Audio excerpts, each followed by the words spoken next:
আমাদের চ্যানেলের সকল আপডেট পেতে আপনার স্ক্রিনে সাবস্ক্রাইব ও বেল বাটনটিতে ক্লিক করুন।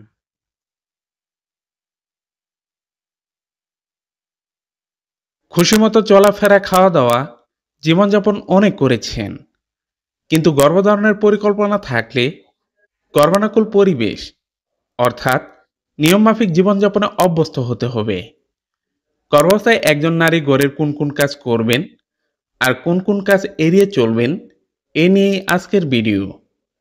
আশা করি মনোযোগ সহকারে পুরো ভিডিওটি দেখবেন।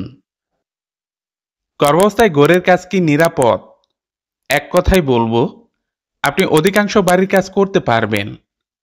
অনেক গর্ভবতীকে বিভিন্ন শারীরিক ঝুঁকির কারণে একেবারে বিশ্রাম নিতে বলা হয়।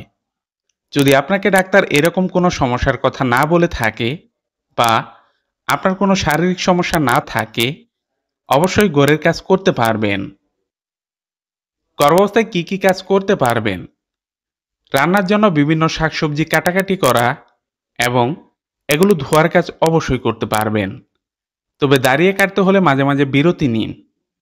আপনি চাইলে রান্না করতে পারেন, তবে আগুনের তাপ থেকে পেটকে দূরে রাখুন বা চাইলে রান্নার অ্যাপ্রন ব্যবহার করুন। খাবারের প্লেটগুলো ধুতে পারেন, তবে এক্ষেত্রে বসে না করে দাঁড়িয়ে প্লেট ধোয়ার চেষ্টা করুন। ঝাড়ু দেওয়া সম্ভব, তবে ঝাড়ুটির হাতল যেন লম্বা হয়। এর ফলে আপনি সবচেয়ে কম বাঁকা হয়ে ঝাড়ু দিতে পারবেন। এতে কোমরের চাপ কমবে। ঘর মোছার ক্ষেত্রে মপ ব্যবহার করুন।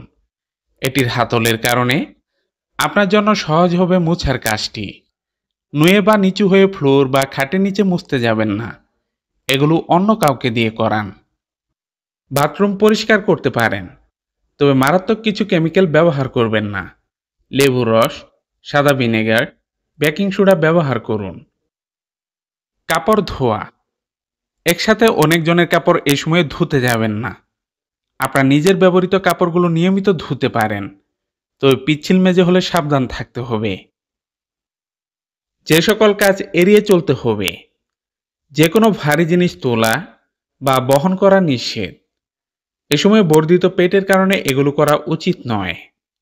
সিলিং ফ্যান, জানালার পর্দা পরিবর্তন, ঘরের ফার্নিচারের উপরের অংশ মোছামুছি করতে যাবেন না, এতে পড়ে যেতে পারেন। অহেতুক সিঁড়ি বেয়ে ওঠানামা করা উচিত নয়। যদি সিঁড়ি বাইতেই হয়, তাহলে রেলিং ধরে আস্তে আস্তে ওঠানামা করুন অথবা কারো সাহায্য নিন।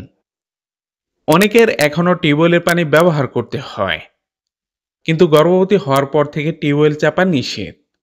বিড়াল, কুকুর বা অন্য পশু পাখি পোষার অভ্যাস থাকলে এখন থেকে বাদ দিন।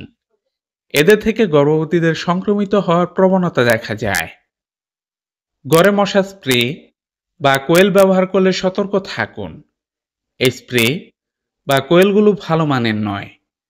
বেশিরভাগ ক্ষেত্রে এগুলো বিষাক্ত উপাদানে তৈরি করা হয়। ছোট বাচ্চাদের সাথে খেলা করার সময় সতর্ক থাকুন, তারা অনাকাঙ্ক্ষিত ঘটনা ঘটাতে পারে। কিছুদিন আগে একজন গর্ভবতী কমেন্টে জানান, তার ভাইয়ের ছেলে খেলার সময় তার পেটে ঘুষে মারে, এতে তার পেট ব্যথা শুরু হয়। পরবর্তীতে কি হয়েছিল আমাদের জানা নেই, তবে আপনি সতর্ক থাকুন। এই সতর্কতাগুলো শুধু গর্ভবতীর মনে রাখলে চলবে না, তার স্বামী, পরিবারের উচিত বিষয়গুলো গর্ভবতীকে বারবার স্মরণ করিয়ে দেওয়া, তাকে নিষেধ করা, কাজগুলো করতে বাধ্য না করা। আপনার গর্ভাবস্থা যেন সম্পূর্ণ নিরাপদ ও ঝুঁকিমুক্ত থাকে, এই কামনা রইল। ভালো থাকবেন।